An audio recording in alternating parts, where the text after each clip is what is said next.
Livro do profeta Daniel, no capítulo 2.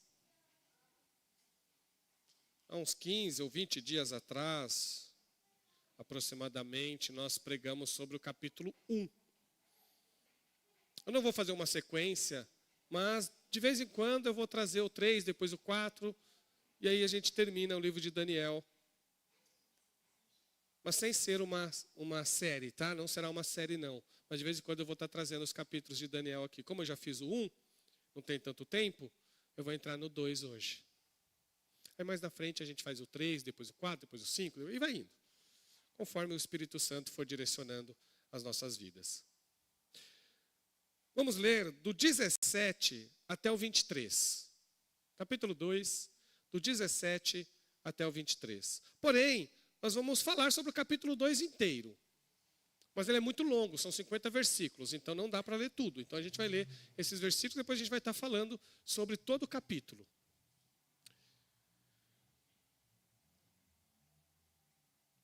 Então Daniel foi para casa e explicou a situação a Ananias, Misael e Azarias, seus companheiros, para que pedissem misericórdia ao Deus do céu sobre este mistério, a fim de que Daniel e os seus companheiros não fossem mortos com o resto dos sábios da Babilônia.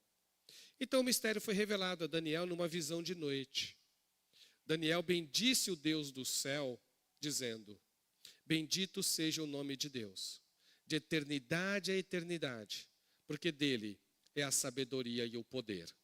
É ele quem muda o tempo e as estações, remove reis e estabelece reis. Ele dá sabedoria aos sábios e entendimento aos inteligentes. Ele revela o profundo e o escondido, conhece o que está em trevas e com ele mora a luz. Ó Deus de meus pais, eu te agradeço e te louvo, porque me deste sabedoria e poder, e agora me revelaste o que te pedimos, porque nos fizeste saber este caso do rei. Oremos. Pai amado e glorioso, Senhor, diante da leitura da tua gloriosa palavra, nós te pedimos, continua falando conosco. Senhor, a tua palavra é poderosa para transformar toda e qualquer situação. No nome santo de Jesus, fala, Senhor, com a tua igreja, com os teus filhos. Continua, Senhor, no nosso meio, nos iluminando, nos enchendo da tua presença. E que esta palavra, Senhor, venha de encontro aos nossos corações e às nossas necessidades. Usa a minha vida, usa a tua igreja, no nome de Jesus. Amém. Amém. Irmãos, eu ontem, vindo para casa de uma visita pastoral, passando ali pela Marginal, eu vi a empresa que eu trabalhava. Era uma empresa grande, né, de porte nacional, e empresa que aí faturava bilhões por ano. Estava lá o prédio abandonado, totalmente pichado, sem serventia nenhuma, provavelmente servindo ali de abrigo para as pessoas, sem segurança nenhuma, sem nada, um abandono total. Aí dá aquela sensação de tristeza, porque eu passei 18 anos da minha vida lá dentro, com muita vida, muito trabalho, gente andando para lá e para cá, máquinas para lá e para cá, barulhos, transporte, seguranças, enfim, um local cheio de vida, cheio de trabalho, 24 horas por dia, 7 dias por semana. Só que hoje, ruínas, simplesmente ruínas. Se um dia vai acontecer alguma outra coisa lá, eu não sei. O que acontece é que todos os projetos humanos, sejam eles do tamanho que for, sempre vai chegar um dia em que eles vão acabar. Todos os grandes planos, todos os grandes projetos, todas as grandes riquezas, um dia podem acabar. Tem pessoas, irmãos, que ganham na loteria milhões. Passa-se um tempo, tem uma vida, vamos dizer assim, de luxos e riquezas e depois volta para a pobreza. O que perdura, afinal de contas? Qual é o projeto que fica? Qual é o plano que permanece? O que vale a pena na nossa vida? O nosso tempo, o nosso investimento, o nosso esforço. Mas, afinal de contas, onde que eu devo colocar toda a minha energia? Onde que vale a pena gastar energia? Se todos esses grandes projetos tendem a um período de engrandecimento e depois de enfraquecimento, quais são os projetos que permanecem? Pois bem, irmãos, nós temos aqui, mais uma vez, Daniel e seus amigos, ainda em Babilônia, ainda no cativeiro, longe de sua pátria. O grande rei, o grande império do mundo era a Babilônia. Babilônia era o poder máximo naquele período. Não havia nenhum rei maior que Nabucodonosor. Tanto que o texto aqui chama ele de rei de reis. Porque reinados se submetiam ao seu poder. Não está escrito isso na Bíblia, meus irmãos, mas o Nabucodonosor gastou uma nota, não sei se riqueza, vamos dizer ouros, gastou ouros, pratas e riquezas que ele tinha para fazer jardins suspensos lá na Babilônia, no seu palácio. Dizem que foi para sua amada. Eu dei uma aula para os meninos lá no 6º ano, eu mostrei esse jardim suspenso e falei que o Nabucodonosor fez para a amada dele. Falou assim, elas falaram assim, pastor, quando eu for adulta, casar, eu quero um marido assim. As meninas disseram. Porque elas olharam, era muito bonita, ele gastou muito, uma fortuna. Então, tudo era grandioso com ele, porque ele era o imperador. O Nabucodonosor passa a ter alguns sonhos. E esses sonhos vão se repetindo. E ele começa a se perturbar. Começa a ficar angustiado. Porque ele estava com 2 anos de reinado. E começa a ter um sonho que não era nem um sonho, era na verdade um pesadelo. E a angústia dele é tão grande que ele manda chamar os sábios. Deixa eu ler para vocês o comecinho aqui. No 2º ano, lá no capítulo 2, lá no versículo 1. A gente vai ler alguns trechos aqui para vocês perceberem o desenrolar dessa história. E nós vamos falar, sim, qual é o projeto que permanece. No 2º ano do seu reinado, Nabucodonosor teve sonhos que o deixaram perturbado e sem poder dormir. Então o rei mandou chamar os magos, os encantadores, os feiticeiros, os caldeus, para que lhe dissessem o que havia sonhado. Eles vieram e se apresentaram durante o rei, e ele lhe disse, tive um sonho e fiquei perturbado, querendo saber que sonho foi esse. Os caldeus disseram ao rei em aramaico, que viva o rei eternamente, conte o sonho a estes teus servos e daremos a interpretação. Teve um particular aqui, porque o Nabucodonosor estava tão perturbado com esse sonho, tão perturbado. Será que eu vou perder o meu reino? Será que tem alguém à espreita para tirar a minha vida? Será que está havendo no reino algum complô contra o meu reinado? Tudo isso passou pela cabeça dele.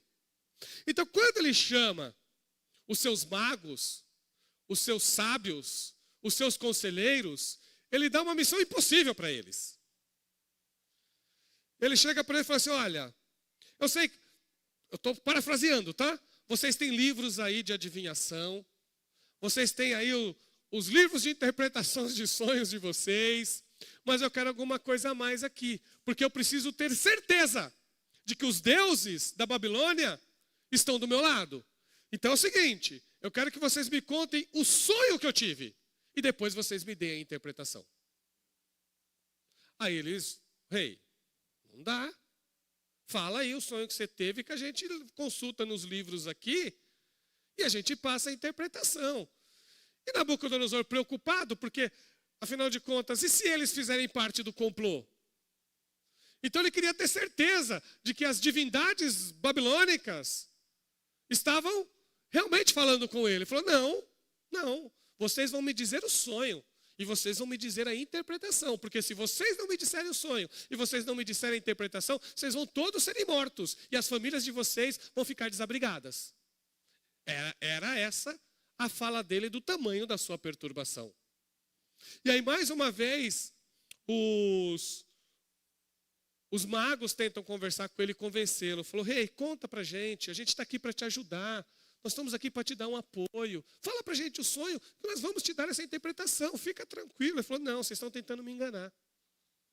Essa foi a fala do Nabucodonosor. Vocês estão tentando me enganar. Eu vou falar mais uma vez para vocês. Ou vocês me falam um sonho, ou vocês me tragam a interpretação, ou vocês todos serão mortos. Pois bem, tentaram 3 vezes.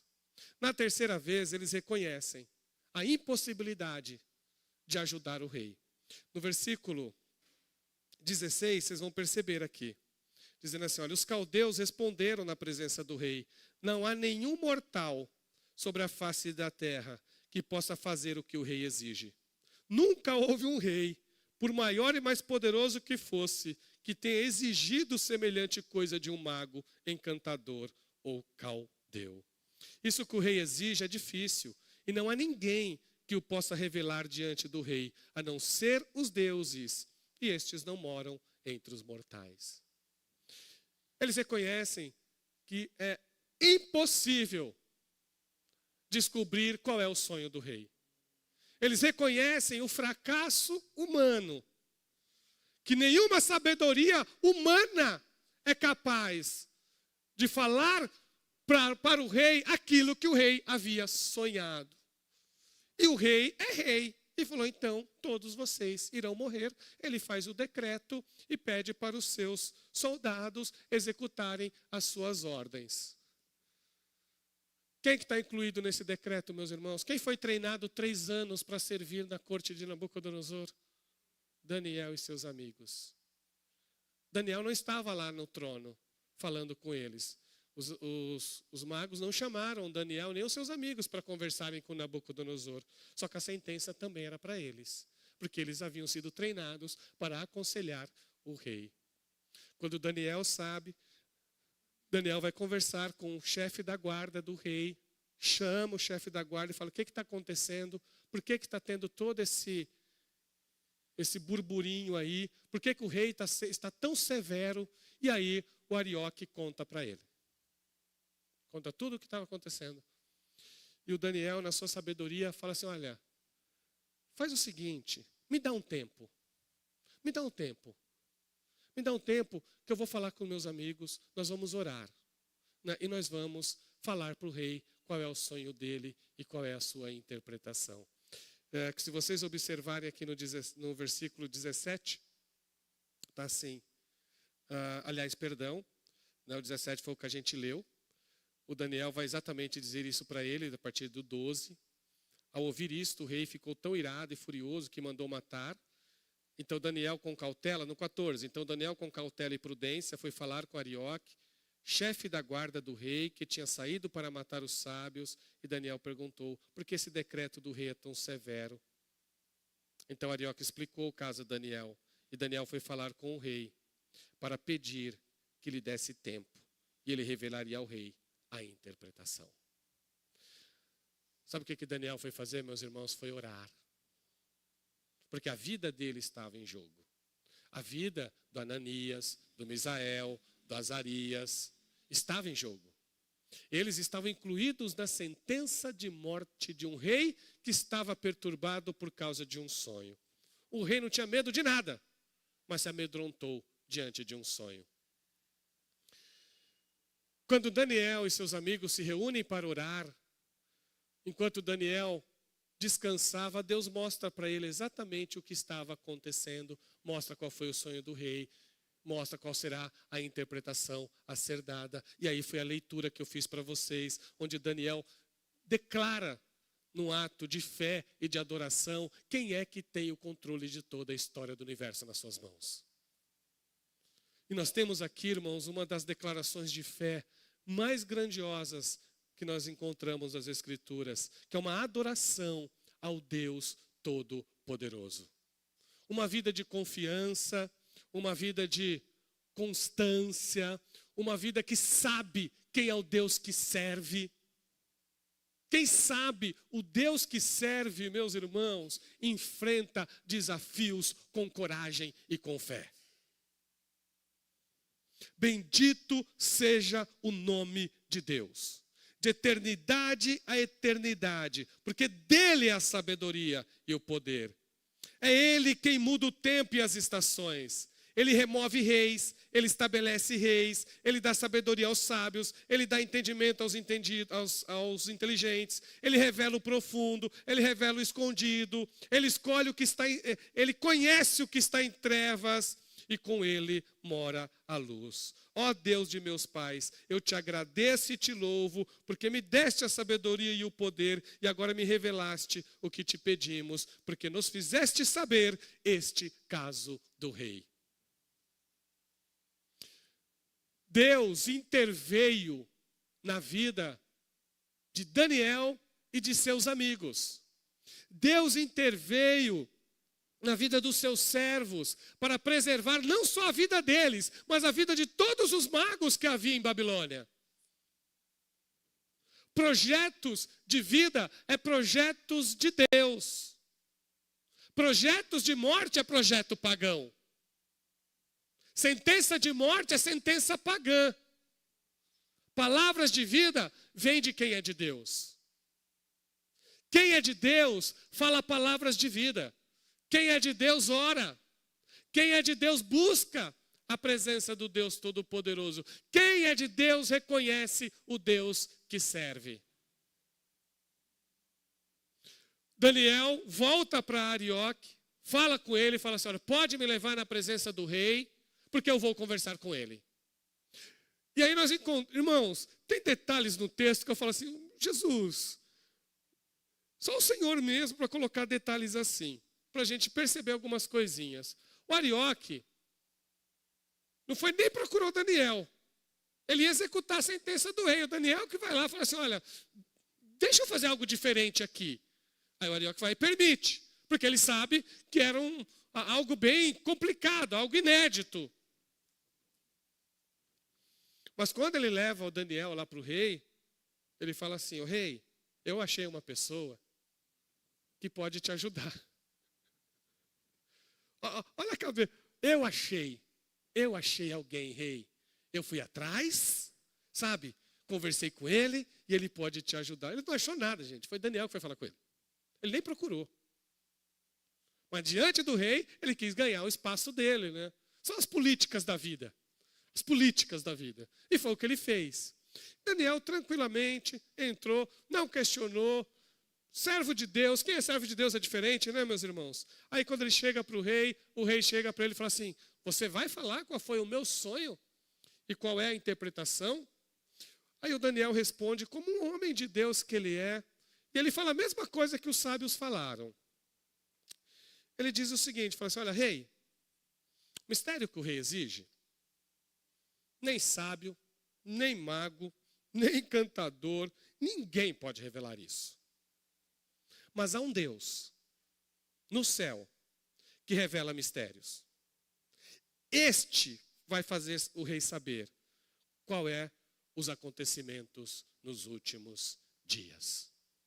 Este sim. Este sabe.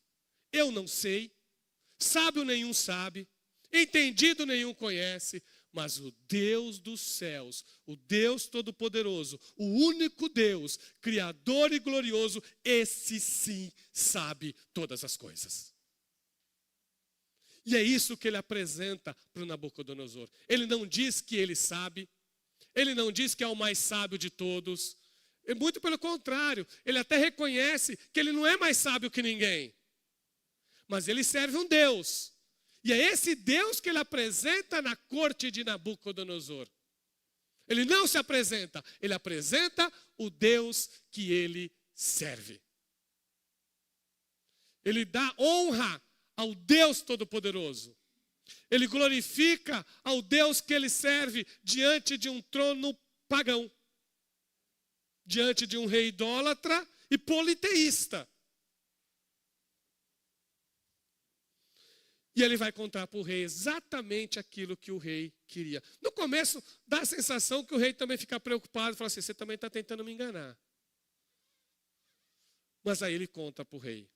E nós vamos ler aqui o que ele vai contar para o rei. Eu vou ler aqui a partir do versículo 31. Ele diz assim: o Senhor, ó rei, estava olhando e viu uma grande estátua. Esta que era imensa e de extraordinário esplendor estava em pé, bem na sua frente, e a aparência dela era terrível. Este é o seu sonho. A cabeça era de ouro puro, o peito e os braços eram de prata, o ventre e os quadris eram de bronze, as pernas eram de ferro e os pés eram em parte de ferro e em parte de barro. Este foi o sonho do rei. Ele enxerga diante dele uma grande estátua com cabeça de ouro, quadris e braços de prata, pernas, quadris de bronze, pernas de ferro e pés uma mistura de ferro com barro. Essa era uma estátua gigantesca. É por isso que o rei estava perturbado. Ele não sabia se essa estátua era ele, se essa estátua era o inimigo, se era algum gigante que estava, ou alguma coisa gigante que estava à espreita para atacá-lo. Isso estava, se ele ia perder o reino. Então a perturbação dele era gigantesca, porque a estátua estava de frente para ele. Mas o Daniel continua a dizer para ele o que significa esta estátua. Enquanto o Senhor estava olhando, uma pedra foi cortada sem auxílio de mãos humanas, atingiu a estátua nos pés de ferro e de barro e as despedaçou. O ferro, o barro, o bronze e a prata e o ouro foram despedaçados no mesmo instante e se fizeram como a palha das eiras no verão. O vento as levou e deles não se viu nenhum vestígio. Mas a pedra que atingiu a estátua se tornou uma grande montanha que encheu toda a terra. E aí Daniel continua falando assim, olha, era uma estátua gigantesca, mas da montanha veio uma pedra, essa pedra atingiu as pernas, essas pernas derrubaram a estátua caiu na hora e o vento levou tudo quanto era pedaço de estátua. Porém, aquela pedra começou a crescer, a crescer, a crescer, a crescer, a crescer e se tornar numa grande montanha. Até aí, irmãos, não tem sentido nenhum, né? Até aqui, até aqui, pastor, ninguém entendeu nada.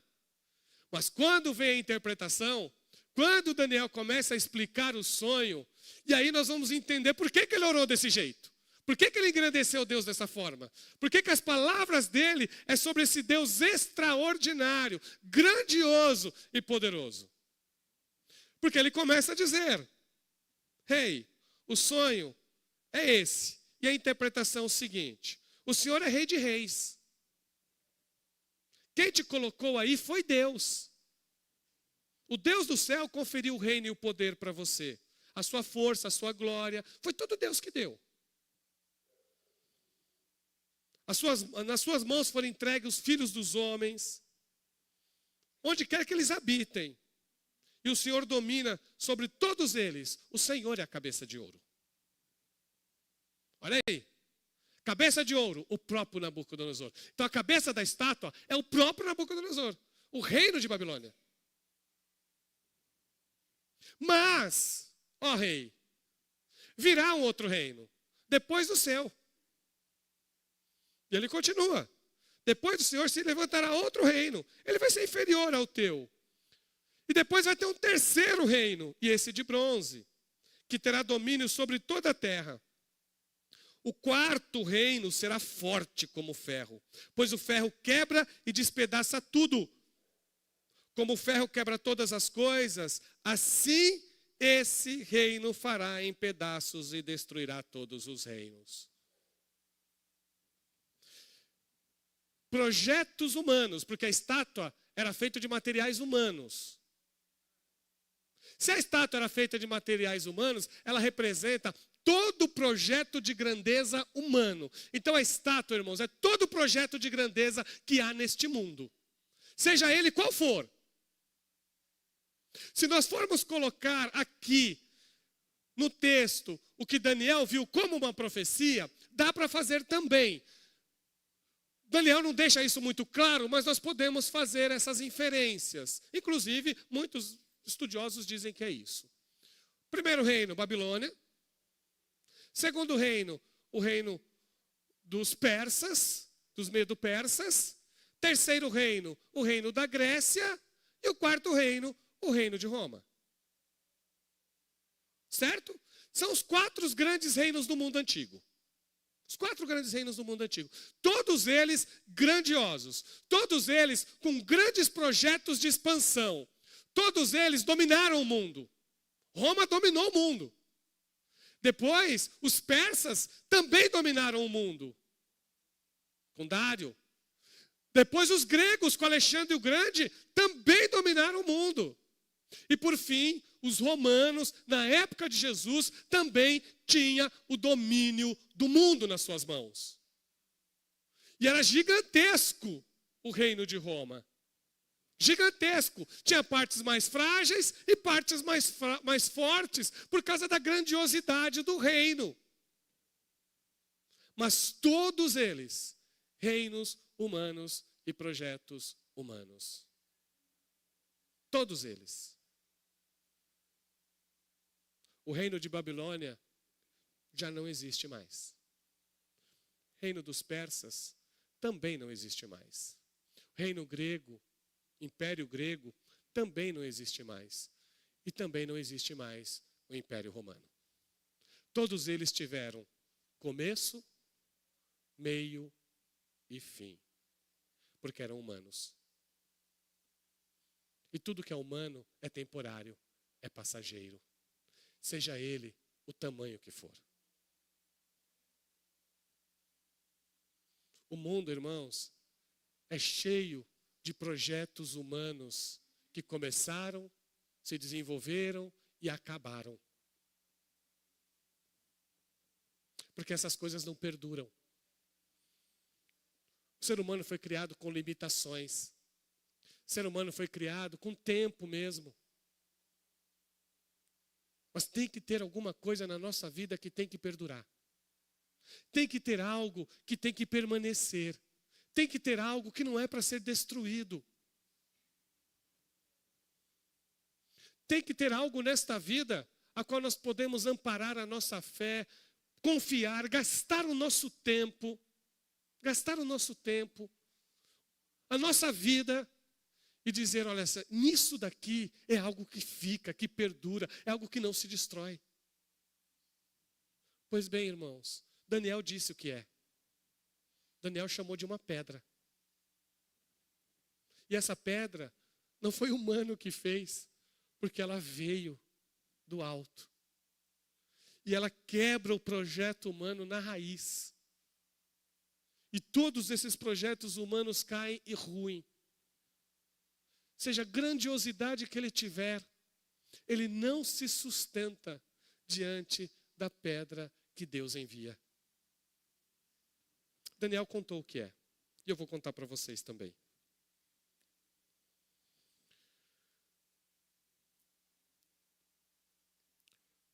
Diz assim, a partir do 44.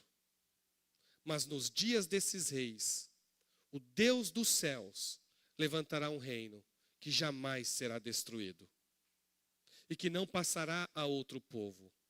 Esse reino despedaçará e consumirá esses outros reinos, mas ele mesmo subsistirá para sempre. Babilônia não perdurou. Pérsia não perdurou. Grécia não perdurou. Roma não perdurou. Mas o reino de Deus permanece. Irmãos, se vocês observarem, o reino de Deus não depende de grandiosidades humanas. Jesus também falou isso muitas vezes. Nessa história nós encontramos uma pedra que desce e tudo aquilo, foi-se embora prata, foi-se embora ouro, foi-se embora bronze, foi-se embora ferro, foi-se embora lã, porque é assim, irmãos, projetos humanos eles só vão em decadência. Pode começar no ouro, vai terminar na lama. Se ele for egoísta, se ele for puramente humano, pode observar, irmãos, todos os grandes projetos mundiais que são puramente humanistas. Eles não perduram, eles não permanecem, até as coisas boas que tentam fazer. Até coisa boa que tenta fazer. Pode observar, tem muita coisa que começa bem. Aí você olha, agora vai, agora vai. Quando você vai ver, vem lama no meio. E estraga tudo. Aquilo que era ouro, virou lama. Aquilo que era prata, virou lama. É sempre assim. Porque são projetos simplesmente humanos. Não são levados em conta aquilo que Deus estabeleceu e que é eterno. O reino de Deus, esse sim permanece. Você quer gastar a tua vida? Invista no reino de Deus. Você quer ter uma vida de satisfação? Faça de Deus, do seu reino, o seu projeto de existência. Invista tudo o que você tem, todo o seu ser no reino de Deus. Ele é a pedra que veio. E olha o que aconteceu. Essa pedra tirou esses reinos, mas o que aconteceu depois? Ela começa a crescer. Ela vai crescendo, ela vai crescendo. Não foi ninguém que fez ela crescer, não. Ela vai crescendo e ela se transforma em uma montanha. O reino de Deus, ele se inicia na primeira vinda de Jesus. É lá. Lá é o já. Jesus disse: arrependei-vos e crede no Evangelho. O reino de Deus está próximo. Em alguns momentos ele fala: o reino de Deus chegou. O que é o reino de Deus, meus irmãos? O reino de Deus é o governo de Deus na sua vida. É o Deus que domina. É o Deus que manda. É o Deus que decide como você tem que viver. É esse Deus. Isso é reino. Reino é quem tem rei. Fazer parte do reino de Deus é reconhecê-lo como rei, como soberano, como Senhor. É onde a palavra dele, aquilo que ele diz, vale mais. Foi o que o Daniel reconheceu depois, quando Deus mostrou para ele o sonho do Nabucodonosor. Ele disse: Nabucodonosor, você está aí porque esse Deus poderoso te colocou. Esse Deus poderoso que te colocou também tem poder para te tirar. Mas agora, irmãos, deixa eu falar uma coisa para vocês. O reino de Deus, ele vai crescer. Tá bom? Ele não depende de nós. Ele vai crescer porque isso é promessa, é projeto de Deus, é plano de Deus para esse mundo. Jesus disse isso várias vezes. Várias vezes ele falou isso. Ele já disse: olha, o reino de Deus é como uma pequena semente, que quando é plantada, a única coisa que ela tem para fazer é crescer. É uma pequena massa. Você coloca um fermento lá. Jesus disse: se coloca um fermento naquela massa, sabe o que vai acontecer? Ela vai crescer. Ela vai crescer, ela vai crescer e ela vai crescer. Porque isso é reino. O reino de Deus está em crescimento neste mundo. Qual é o seu papel nele? Participar. Ninguém tem poder neste mundo de impedir o crescimento do reino. Mas nós podemos ficar de fora. Ele pode crescer à parte de nós, longe de nós. Esse é o perigo. O perigo é que ele vai crescer. Mas onde está o perigo? Eu não fazer parte dele. Então, meus irmãos, que nós possamos focar o nosso coração, a nossa mente, a nossa vida, nesses projetos que Deus tem para nós. Você sabe o que o reino de Deus faz? Ele traz a presença de Deus a este mundo. Por isso que na oração do Pai Nosso está assim: venha o teu reino.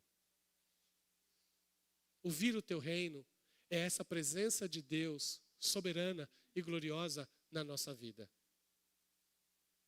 Na nossa igreja, no nosso bairro, na nossa cidade. Você sabe o que esse bairro aqui precisa? Esse bairro pode precisar de muita coisa, mas ele nada é mais importante do que Jesus. Porque quando você fala de Jesus para alguém ali, você está anunciando este rei que veio para reinar. A pessoa, ela pode precisar de muita coisa, mas nada é mais importante. Nada é mais importante e nada é mais urgente do que Cristo Jesus na vida das pessoas. Nada é maior que isso, meus irmãos. Hoje, irmãos, as coisas estão fáceis demais. Estão fáceis demais. E nós perdemos o foco. Enquanto eu estava preparando esse sermão aqui, irmãos, eu li algo estarrecedor. O livro já tem alguns anos que foi escrito, então ele está contando da época que ele foi escrito. Deve ter uns 10 anos o livro. Mas na época que ele escreveu, o autor falou: nós temos pelo menos 100 milhões de cristãos sendo perseguidos no mundo. Pelo menos 100 milhões. 100 milhões de servos de Deus sendo perseguidos e caçados por impérios humanos. Mas eles não desistem. Porque eles sabem, impérios humanos caem, mas o reino não. Esse eu quero para a minha vida. Impérios humanos caem. Reino de Deus não. Reino de Deus é indestrutível. Porque ele vem do céu. E ele é eterno, meus irmãos. Não tem comparação com nada. Você pode ter o sonho que você tiver na sua vida. E eu creio que Deus é poderoso para realizá-los. Mas se o reino de Deus não estiver em primeiro lugar, isso uma hora acaba. A alegria acaba. O desejo acaba. Ele muda para outro. Mas reino não. Reino é algo que a gente tem que buscar constantemente na nossa vida. Quando se busca o reino de Deus, curas acontecem. Milagres acontecem. Quando se busca o reino de Deus, o cuidado do Senhor se torna presente naquele lugar. A paz que excede todo entendimento está lá presente. Você sabe onde o reino está, a paz se estabelece. Busque o reino de Deus para a sua vida constantemente. Busque uma vida de paz. Busque uma vida de alegria. Busque uma vida de contentamento. E faça de Jesus a grande alegria da sua vida. O seu grande amigo, o amigo mais chegado. Pois foi isso que ele veio fazer conosco, meus irmãos. Nós precisamos urgentemente, desesperadamente, de ter Cristo cada vez mais reinando no nosso coração. Porque aí acaba, você pode ter certeza, acaba toda a insatisfação. Toda a insatisfação vai, porque Jesus supre. O nosso coração passa a ser habitado. As nossas carências passam a ser supridas.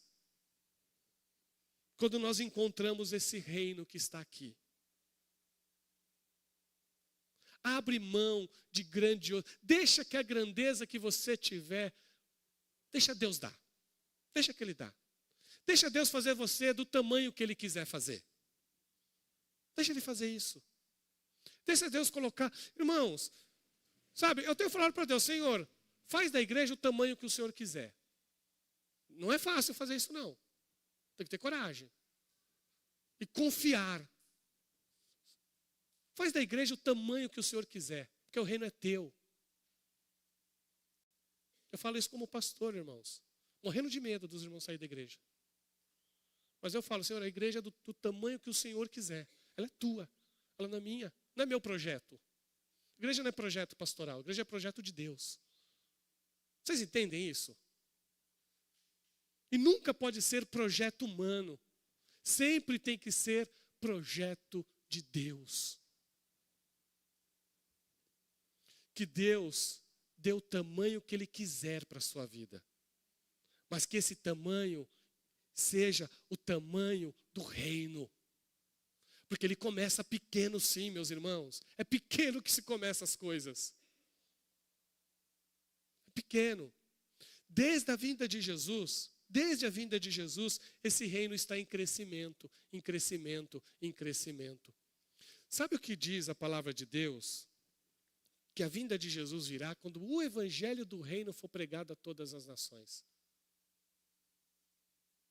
Nós temos um compromisso com esse reino, que é o compromisso de anunciar Jesus aí para as pessoas. Irmãos, sabe qual é a missão da igreja? Mateus 28. Mateus 28. Ide, fazei discípulos de todas as nações, batizando-os em nome do Pai, do Filho e do Espírito Santo. Tudo que for depois disso é invenção nossa. Fora isso, é tudo a gente que inventa. É claro que nós podemos fazer projetos, planejamentos, para que esse ide e para que esse fazer discípulo esteja presente na igreja, nos eventos que a igreja faz. Mas nunca pode abrir mão do fazer discípulos, do ide e da transformação da vida das pessoas. Nunca pode ser só entretenimento. Nunca pode ser só entretenimento. Sempre tem que ter propósito. E o propósito tem que estar ligado ao reino. É isso que Deus pede de nós. Olha isso aqui, irmãos. O Daniel, só para vocês terem ideia. O Daniel contou o sonho e contou a interpretação. E deixou bem claro para o rei que os reinos todos vão acabar. E acabaram, nós vivemos depois de Daniel. O reino da Pérsia, Daniel ainda pegou um pedaço do reino da Pérsia. Mas, por exemplo, o reino grego ele não viveu para ver. O reino grego, nem o romano. Foi bem depois dele. Então isso aqui é profético. Então ele soube pelo menos do babilônio e do persa. Ele conheceu esses dois só. Os outros dois, Deus o levou antes. Mas ele já sabia que qualquer reino humano tem prazo de validade. E que o único reino que permanece é o reino de Deus. Todo projeto que permanece tem que incluir a nossa vida espiritual. Irmãos, a vida espiritual, a vida com Deus, os planos de Deus, aquilo que Deus diz para nós na sua palavra, tem que ser prioritário. Tem que ser maior que tudo. Tem que valer mais que tudo para nós. E o Daniel, ele fala exatamente isso. Fala assim, olha, a pedra virá, a pedra vai destruir, porque quem mandou a pedra não foi ser humano, quem manda a pedra é o próprio Deus, essa pedra vai crescer, essa pedra vai se tornar uma montanha, a terra vai se encher do conhecimento de Deus, quer nós queiramos ou não. Porque a terra é dele. Ela vai se encher do conhecimento de Deus. Só que a gente fala, então para que eu vou evangelizar, já que Daniel falou que ela vai encher? Só que aí tem um porém, tem uma questão importante. Daniel fala isso para um rei pagão. Daniel anuncia a grandiosidade de Deus ao maior rei deste mundo, pelo menos naquele período lá. E aí a gente encontra a reação do rei. E é aqui que eu quero terminar para vocês saberem qual é o nosso papel nisso. O teu papel não é trazer reino, isso é de Deus. O seu papel não é curar ninguém, quem cura é Jesus. O seu papel não é nem converter as pessoas, quem converte é Jesus. O seu papel é anunciar. Porque aí o Espírito Santo faz a obra. O reino é dele, meus irmãos. Se você falar, se você pregar, se você evangelizar, se você orar, se você interceder, se você buscar, se você quiser de verdade isso na tua vida, Deus é poderoso para te conceder as bênçãos do reino dos céus. Vida de transformação, vida de significado, de sentido mesmo. de alegria inexplicável. Quando Nabucodonosor recebe essa notícia desse rei, olha o que ele responde no versículo, eu acho que é o 48, me ajudem aí, porque acho que é o 48. Não, é o 46. Então o rei Nabucodonosor se inclinou. Vamos lá. Então o rei Nabucodonosor se inclinou e se prostrou com o rosto em terra diante de Daniel. Ordenou que oferecesse a Daniel uma oferta de cereais e incenso. E o rei disse a Daniel, olha a resposta do rei pagão. Resposta do rei pagão. Certamente, o Deus que vocês adoram é o Deus dos deuses. E o Senhor dos reis, Ele é quem revela os mistérios. Pois você foi capaz de revelar este mistério. Ele reconhece o Deus de Israel como o Deus mais poderoso que existe neste mundo. Ele fala assim, comparado aos deuses da Babilônia, o seu Deus é maior. Ele anuncia, meus irmãos, para um rei pagão, que essa é nossa função. Isso é servir ao reino. Isso é servir ao reino, meus irmãos. Servir ao reino é estar sempre disposto a falar do amor de Deus para todo mundo que precisa. Irmãos, nenhuma pessoa neste mundo precisa mais de nada do que de Jesus. Nada é maior que Jesus. Nada vale mais que Jesus. Como eu disse para os irmãos, nós vivemos num Brasil hoje, meus irmãos, num Brasil onde as pessoas lidam com a fé evangélica de uma forma muito largada. E se esquece que ainda Deus é prioritário. Deus continua sendo prioridade. Ele continua sendo maior. Ele é maior que tudo. Então, meus irmãos, o desejo do meu coração é que nós possamos entender o quanto que Deus tem que valer para nós. Ele realmente tem que representar todo o nosso ser, toda a nossa vida, toda a nossa devoção. Ele tem que ser maior que tudo para nós.